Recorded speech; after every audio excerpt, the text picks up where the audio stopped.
Bonjour à tous, bienvenue dans cette nouvelle vidéo spéciale rentrée où je vais vous parler en fait des choses à savoir et les questions à se poser pour pouvoir démarrer votre année sur un bon pied.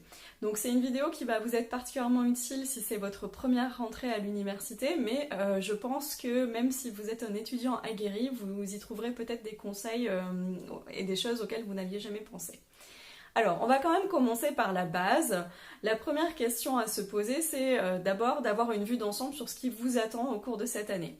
Alors, ça vous paraît basique, mais quand même, on rencontre des étudiants en fait qui savent pas trop finalement ce qui va se passer dans l'année universitaire à venir et qui découvrent au fur et à mesure, ah ben tiens, il y avait un mémoire à rendre, tiens, l'examen il est comme ça, etc.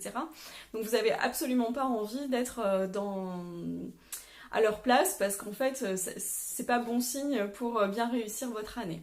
Donc c'est relativement simple de savoir à quoi s'attendre en consultant en fait dès le début la plaquette de l'année, donc par exemple la plaquette de la licence 1 à laquelle vous vous inscrivez, qui sont généralement disponibles sur le site de l'université, sur le site du département de l'université. Donc par exemple si vous faites une licence de lettres, vous trouverez ça sur le département de lettres de votre université.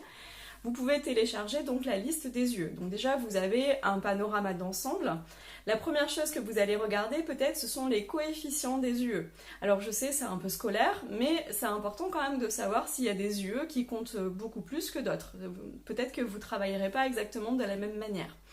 Ensuite, la deuxième chose que vous voulez regarder, c'est pour chacune des UE, globalement, avoir une petite vue d'ensemble du programme et puis avoir une idée du nombre de cours magistraux et du nombre de travaux dirigés qui vont être prévus pour chacune des UE.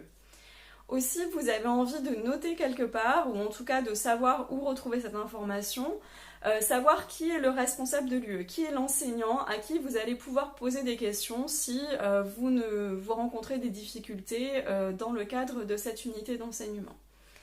Et enfin, la dernière chose que je vous conseille dans le cadre, quand vous regardez cette plaquette, c'est de regarder pour chacune des UE s'il y a des lectures qui sont très fortement recommandées par les enseignants.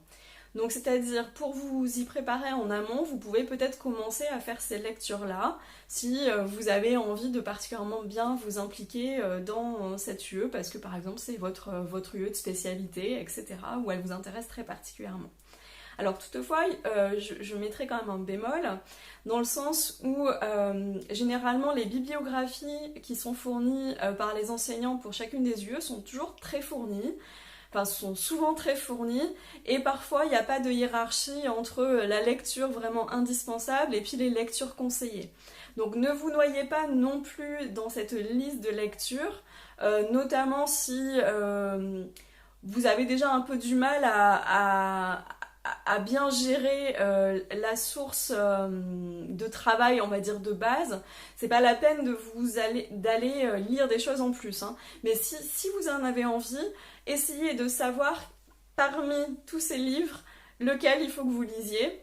Et comme ça, vous pourrez vous organiser, par exemple, l'emprunter à la bibliothèque universitaire, l'acheter d'occasion, l'acheter neuf, etc. La deuxième question qu'il faut que vous vous posiez quand vous regardez cette plaquette des UE, c'est est-ce que j'ai des choix à faire ou pas? Il y a certaines UE qui vont être obligatoires, mais pour certaines, vous allez devoir faire un choix. Donc par exemple, s'il y a des UE optionnelles, vous allez devoir choisir une option. La chose que vous n'avez pas envie de faire, c'est de choisir de manière précipitée cette option à la rentrée, au moment de l'inscription, ou plus tard, au moment où on va vous demander l'option. En général, on va vous la demander et il faudra la donner là tout de suite.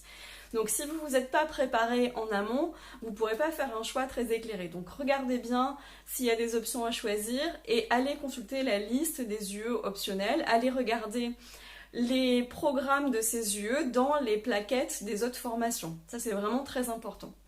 De la même manière, vous allez devoir vous interroger sur le fait qu'il y a peut-être des enseignements qui vont nécessiter une préparation en amont.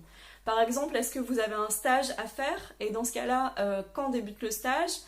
Où est-ce que vous avez le droit de faire le stage? Pour commencer à vous faire un petit rétro-planning pour savoir quand est-ce que vous allez commencer votre recherche de stage. De la même manière, il y a des travaux encadrés de recherche, parfois des TER. Là aussi, il va falloir trouver un sujet en avance, il va falloir trouver un enseignant qui accepte de vous encadrer. Donc vous pouvez en fait anticiper toutes ces choses-là dès que vous avez finalement les informations qui sont nécessaires pour savoir de quoi vous avez besoin. Ensuite, la troisième question, et c'est vraiment la plus importante pour que vous puissiez bien réussir votre année, c'est de savoir très clairement et dès le début comment vous allez être évalué. Donc c'est-à-dire, il faut que vous connaissiez les modalités d'examen. Donc déjà, quelque chose d'assez basique, c'est est-ce qu'il y a un seul examen à la fin du semestre, donc pendant la période d'examen, ou est-ce que vous avez un contrôle continu avec plusieurs notes? S'il y a plusieurs notes, à quel moment surviennent ces différents contrôles et devoirs à rendre? Ensuite, la deuxième chose, c'est quelles sont les modalités d'examen. Vous n'allez pas vraiment apprendre de la même manière, en tout cas si vous voulez être très efficace. Si vous savez que vous allez être évalué par un QCM, un questionnaire à choix multiples, par une dissertation, par des exercices, par un dossier à rendre, et au moment de l'examen, est-ce que les documents sont autorisés ou non? Donc la première question, c'est quelles sont les modalités d'examen, mais surtout, vous allez avoir envie de savoir qu'est-ce qui est susceptible d'être évalué ou non au cours de ces examens. Alors, ne demandez pas au prof, qu'est-ce qui peut tomber à l'examen? Parce qu'en général, il va vous répondre d'une manière très unanime, tout. C'est pas vraiment ça la question qu'il vous faut poser, c'est plutôt comment est-ce que cela peut tomber à l'examen? Alors, je vous donne un exemple un peu précis. Par exemple, vous apprenez des théories et puis il y a des expériences en fait qui servent à mettre en évidence qui ont servi à mettre en évidence ces théories. Et par exemple, vous connaissez vraiment bien sur le bout des doigts les expériences. Vous savez que c'est une expérience qui demande au sujet de faire ceci, de faire cela, etc. Vous connaissez ça parfaitement. Mais par contre, vous n'avez pas appris le nom du chercheur, ni l'année à laquelle il a fait cette expérience. Donc par exemple, vous ne savez pas que c'est 1000 grammes 1960, je sais plus, 7 par exemple. Vous n'avez pas appris ça. Mais par contre, vous savez tout ce qu'il y a dans l'expérience. En fait, selon les modalités d'évaluation, ça peut valoir 20 sur 20 si vous êtes capable de décrire d'une manière parfaite l'expérience, même si vous ne savez pas le nom du chercheur, comme 0 sur 20, parce que ce qu'on peut vous demander, en fait, c'est juste de restituer qui est le chercheur et en quelle année il a fait cette expérience. Donc du coup, c'est très important, en fait, et c'est très légitime de poser cette question à vos enseignants, de savoir comment vous allez être évalué, sur quoi exactement, parce que vous n'allez pas apprendre de la même manière. Si vous avez besoin d'apprendre des noms d'auteurs et des années par cœur, vous le ferez, peut-être. Enfin, en tout cas, si vous voulez avoir une bonne note, c'est ce qu'il faudra faire. Dans d'autres cas, en fait, c'est pas du tout la peine de faire ça. Il vaut mieux se centrer sur la compréhension de l'expérience. Alors la quatrième question, c'est une question un peu bête aussi, mais c'est une question qui est importante, surtout si vous travaillez, surtout si vous êtes par exemple étudiant à distance, vous avez vraiment besoin de connaître les dates des examens. Donc c'est-à-dire que dès maintenant, vous pouvez télécharger le calendrier universitaire qui est disponible sur les sites des universités, où vous allez en fait avoir les dates des vacances et les dates de période d'examen. Donc là, vous pouvez dès maintenant en fait bloquer ces dates dans votre agenda. Alors ce sont des périodes de plusieurs semaines, donc vous n'aurez pas des examens tous les jours pendant la période des 2 semaines d'examen par exemple, mais au moins ça vous donne une idée et ça vous permet dès à présent de commencer à imaginer un petit rétro-planning et de vous dire peut-être la semaine avant les examens, je vais éviter, je sais pas, de surcharger cette semaine en activité et ça vous laisse un peu voir venir. Voilà, alors du coup je vous ai donné des questions, des choses à savoir pour préparer votre année. Maintenant, comment on peut savoir tout cela? Alors la première source très clairement c'est de consulter avec beaucoup d'attention la plaquette de formation, la plaquette des UE où généralement vous allez avoir la majorité de ces informations. La deuxième source qui peut être intéressante si ça existe, c'est d'aller à la réunion de rentrée de votre formation où vous allez avoir généralement un détail de chacune des UE et notamment s'il y a des stages, des travaux de recherche à produire, ça sera expliqué de manière très claire à cette réunion de rentrée et vous pourrez poser des questions. Si vous ne pouvez pas aller à la réunion de rentrée, essayez au moins de consulter le diaporama qui est probablement disponible sur le site de l'université.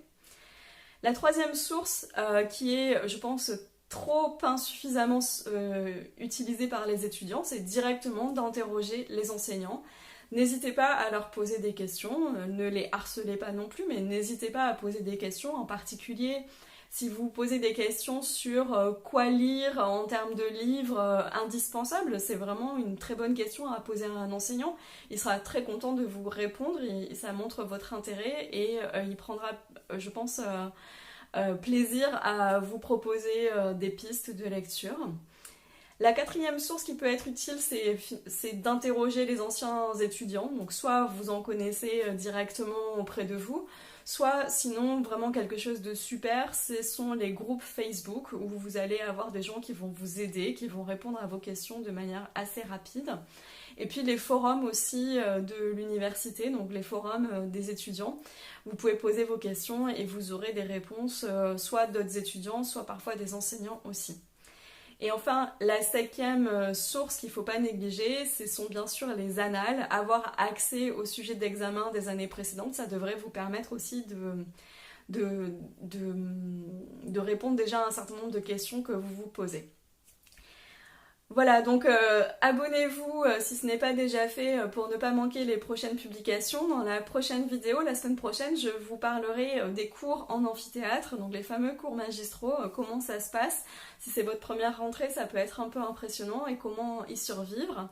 Et je vous dis à très bientôt. Au revoir.